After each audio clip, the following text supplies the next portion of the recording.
بسم الله الرحمن الرحيم ألف لام را تلك آيات الكتاب المبين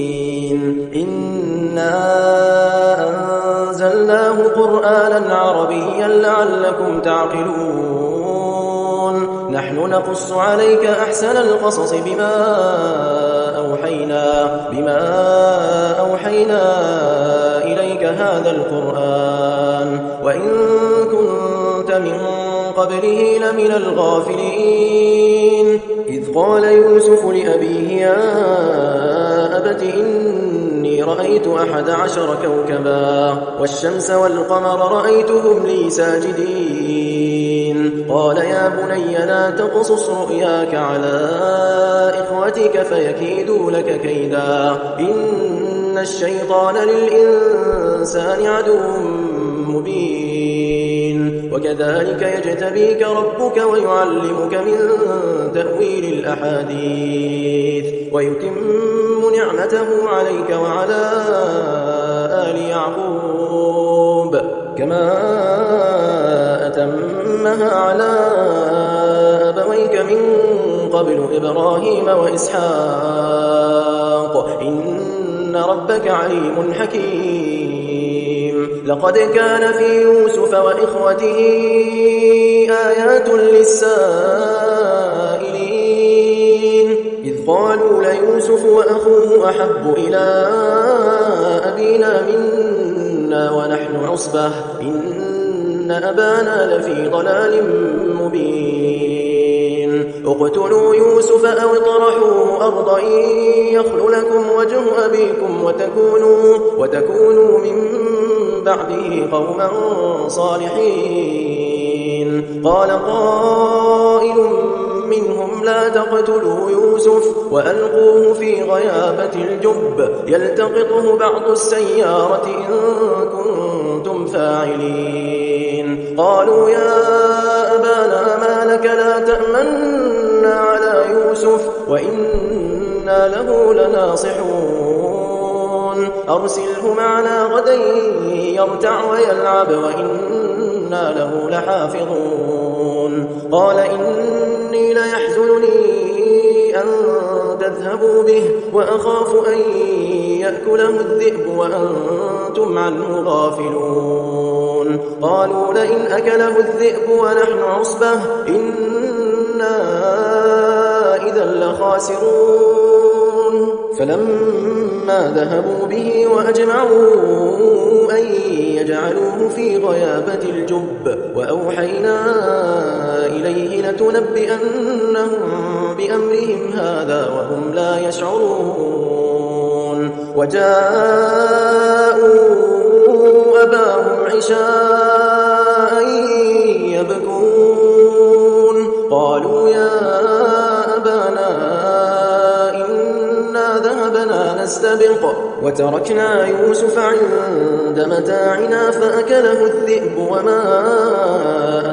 أنت بمؤمن لنا ولو كنا صادقين وجاءوا على قميصه بدم كذب قال بل سولت لكم أنفسكم أمرا فصبر جميل والله المستعان على ما تصفون وجاءت سيارة فأرسلوا واردهم فأدلى دلوه قال يا بشرى هذا غلام وأسروه بضاعة والله عليم بما يعملون وشروه بثمن بخس دراهم معدودة وكانوا فيه من الزاهدين وقال الذي اشتراه من مصر لامرأته أكرمي مثواه عسى أن ينفعنا أو نتخذه ولدا وكذلك مكنا ليوسف في الأرض ولنعلمه من تأويل الأحاديث والله غالب على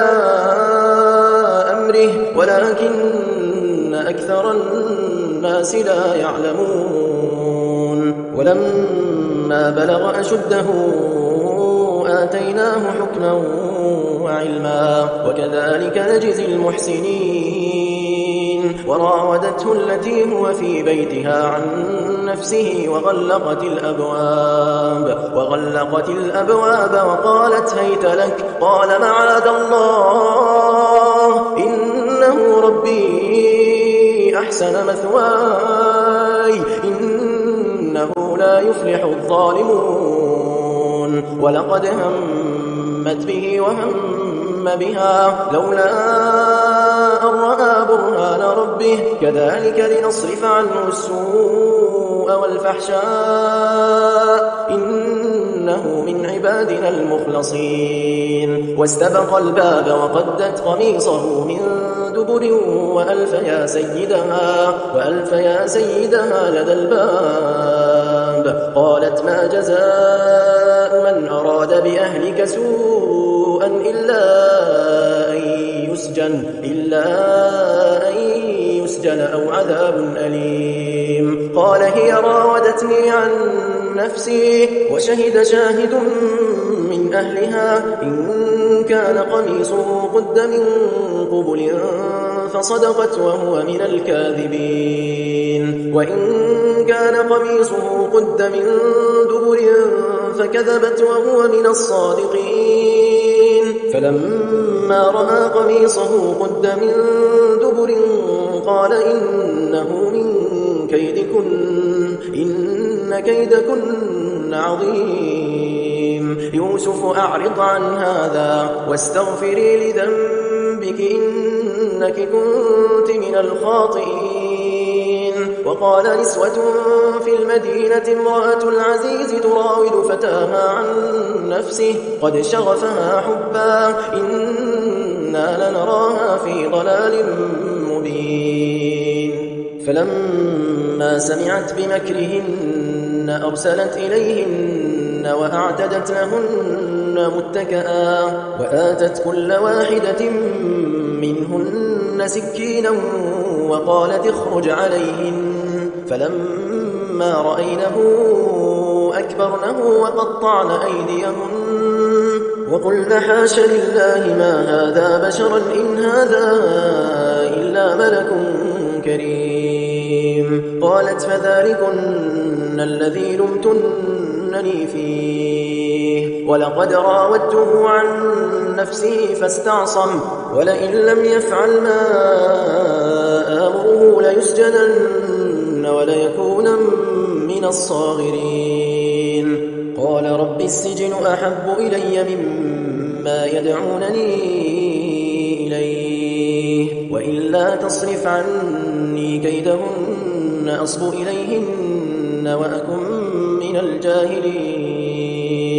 فاستجاب له ربه فصرف عنه كيدهن إنه هو السميع العليم. ثم بدا لهم من بعد ما رأوا الآيات ليسجننه حتى حين. ودخل معه السجن فتيان قال أحدهما إني أراني أعصر خمرا وقال الآخر إني أراني أحمل فوق رأسي خبزا تأكل الطير منه نبئنا بتأويله إنا نراك من المحسنين. قال لا يأتيكما طعام ترزقانه إلا نبأتكما بتأويله قبل أن يأتيكما ذلكما مما علمني ربي إني تركت ملة قوم لا يؤمنون بالله وهم بالآخرة هم كافرون واتبعت ملة آبائي إبراهيم وإسحاق ويعقوب ما كان لنا أن نشرك بالله من شيء ذلك من فضل الله علينا وعلى الناس ولكن أكثر الناس لا يشكرون. يا صاحبي السجن أأرباب متفرقون خير أم الله الواحد القهار ما تعبدون من دونه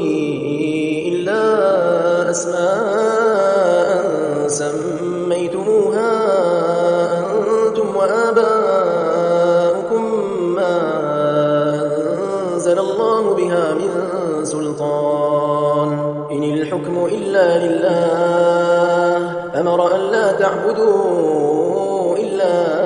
إياه ذلك الدين القيم ولكن أكثر الناس لا يعلمون يا صاحبي السجن أما أحدكما فيسقي ربه خمرا وأما الآخر فيصلب فتأكل الطير من رأسه قضي الأمر الذي فيه تستفتيان وقال للذي ظن أنه ناج منه اذكرني عند ربك فأنساه الشيطان ذكر ربه فلبث في السجن 10 سنين وقال الملك إني أرى 7 بقرات سمان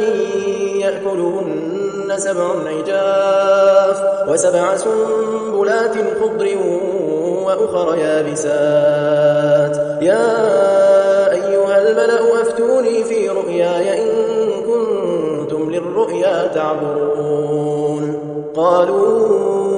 أضغاث أحلام وما نحن بتأويل الأحلام بعالمين وقال الذي نجا منهما وادكر بعد أمة أنا أنبئكم بتأويله فأرسلون يوسف أيها الصديق أفتنا في 7 بقرات سمان يأكلهن 7 عجاف و7 سنبلات خضر وأخر يابسات لعلي أرجع إلى الناس لعلهم يعلمون قال تزرعون 7 سنين دأبا فما حصدتم فذروه في سنبله إلا قليلا مما تأكلون ثم يأتي من بعد ذلك 7 شداد يأكلن ما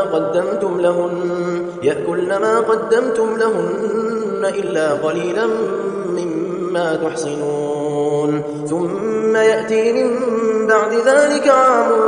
فيه يغاث الناس وفيه يعصرون وقال الملك ائتوني به فلما جاءه الرسول قال ارجع إلى ربك فاسأله ما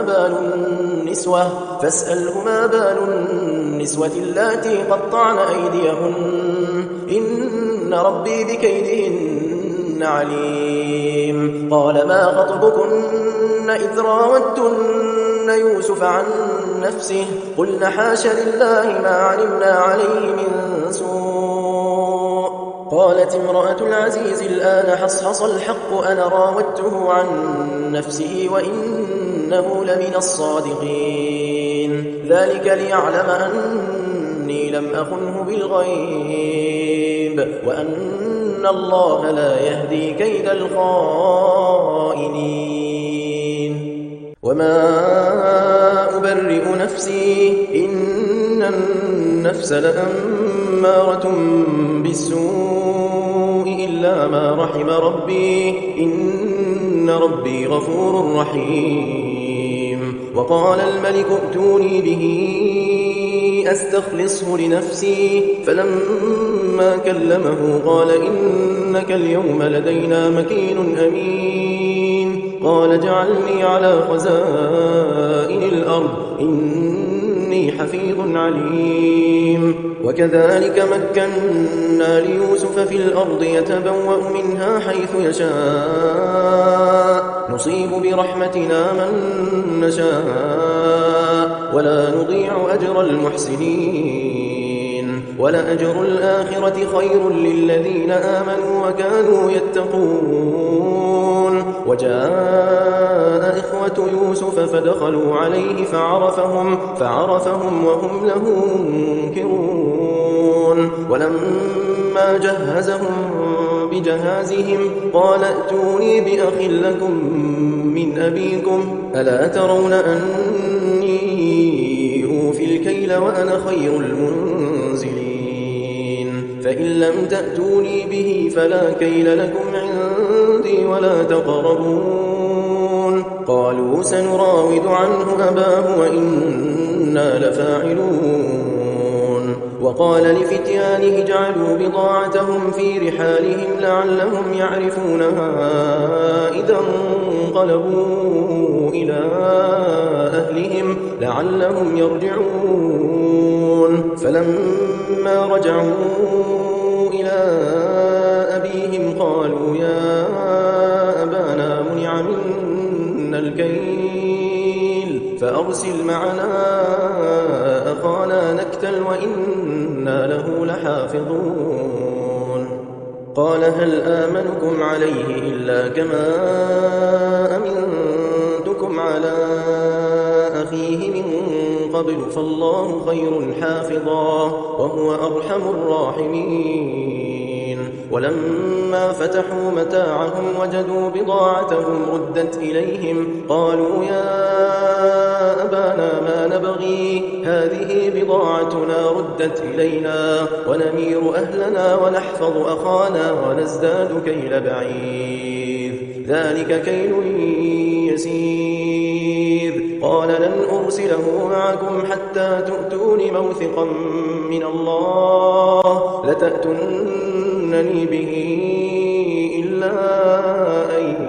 يحاط بكم فلما آتوه موثقهم قال الله على ما نقول وكيل وقال يا بني لا تدخلوا من باب واحد وادخلوا من أبواب متفرقة وما أغني عنكم من الله من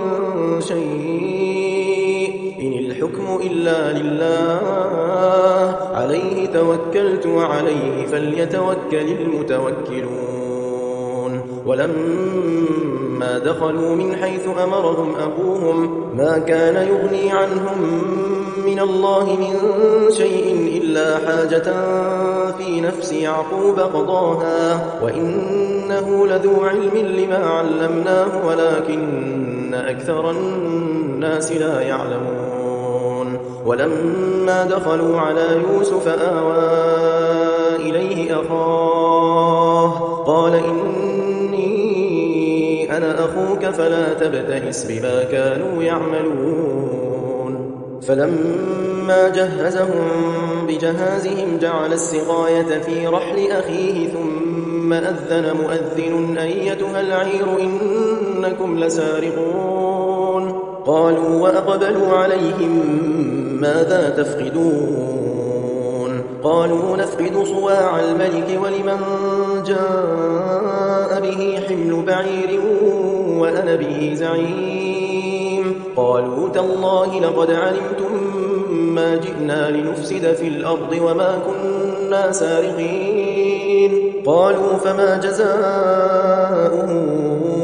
إن كنتم كاذبين قالوا جزاؤه من وجد في رحله فهو جزاؤه كذلك نجزي الظالمين فبدأ بأوعيتهم قبل وعاء أخيه ثم استخرجها من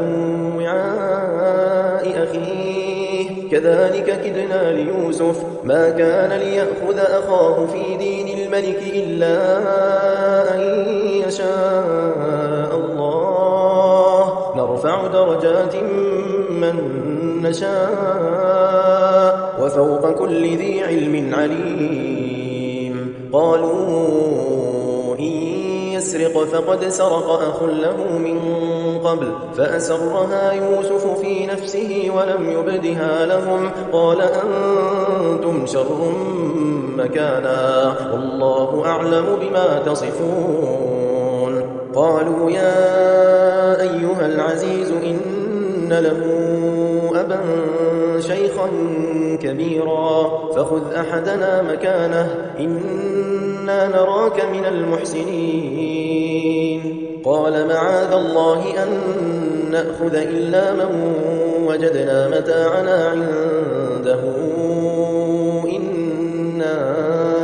إذا لظالمون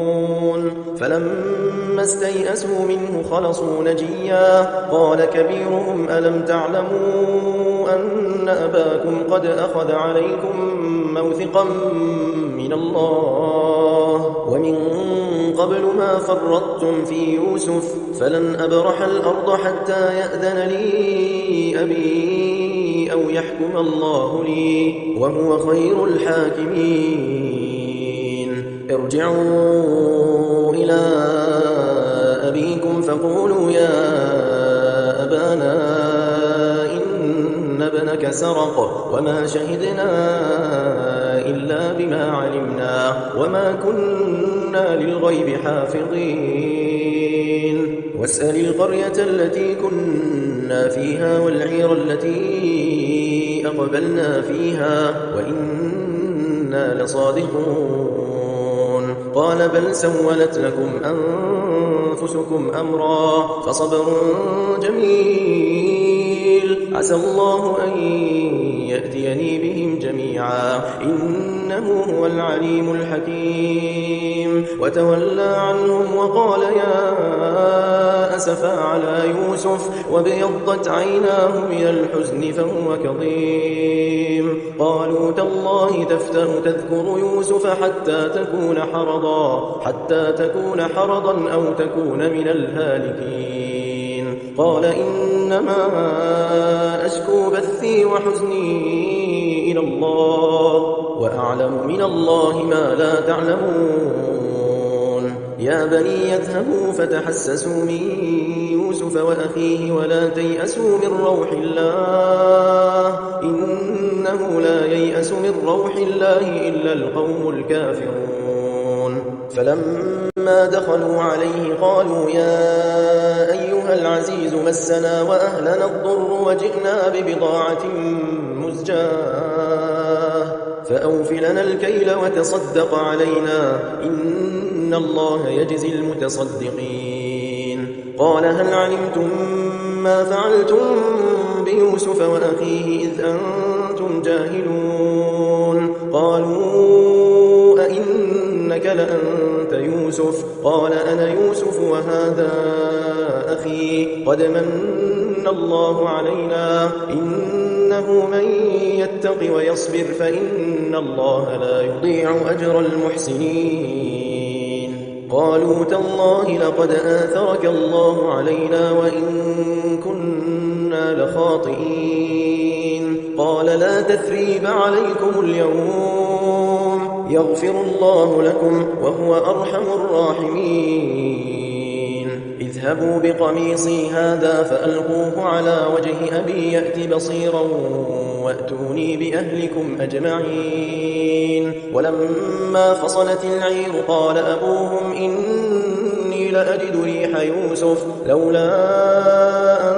تفندون. قالوا تالله إنك لفي ضلالك القديم. فلما أن جاء البشير ألقاه على وجهه فارتد بصيرا قال ألم أقل لكم إني أعلم من الله ما لا تعلمون؟ قالوا يا أبانا استغفر لنا ذنوبنا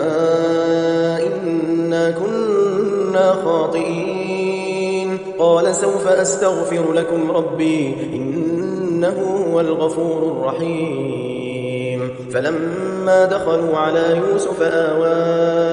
إليه أبويه وقال ادخلوا مصر إن شاء الله آمنين. ورفع أبويه على العرش وخروا له سجدا وقال يا أبت هذا تأويل رؤياي من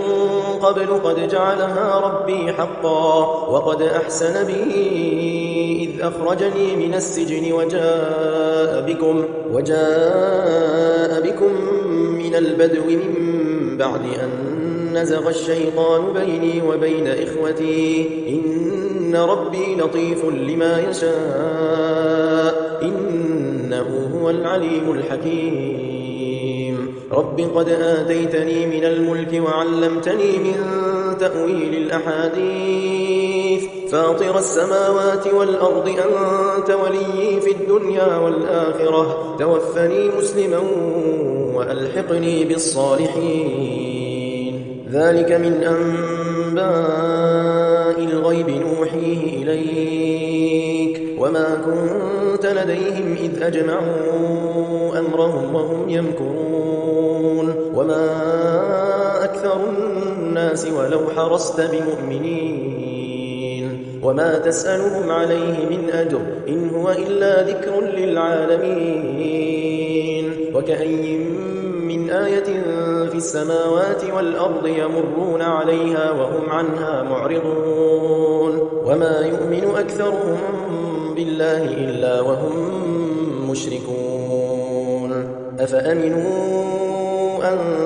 تأتيهم غاشية من عذاب الله أو تأتيهم الساعة بغتة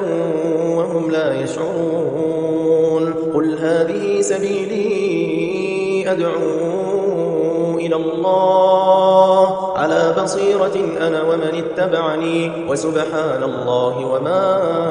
أنا من المشركين وما أرسلنا من قبلك إلا رجالا نوحي إليهم من أهل القرى أفلم يسيروا في الأرض فينظروا كيف كان عاقبة الذين من قبلهم ولدار الآخرة خير للذين اتقوا أفلا تعقلون حتى إذا استيأس الرسل وظنوا أنهم قد كذبوا جاءهم نصرنا فنجي من نشاء ولا يرد بأسنا عن القوم المجرمين لقد كان في قصصهم عبرة لأولي الألباب ما كان حديثا يفترى ولكن تصديق الذي بين يديه وتفصيل كل شيء وهدى ورحمة لقوم يؤمنون إنما المؤمنون الذين إذا ذكر الله وجلت قلوبهم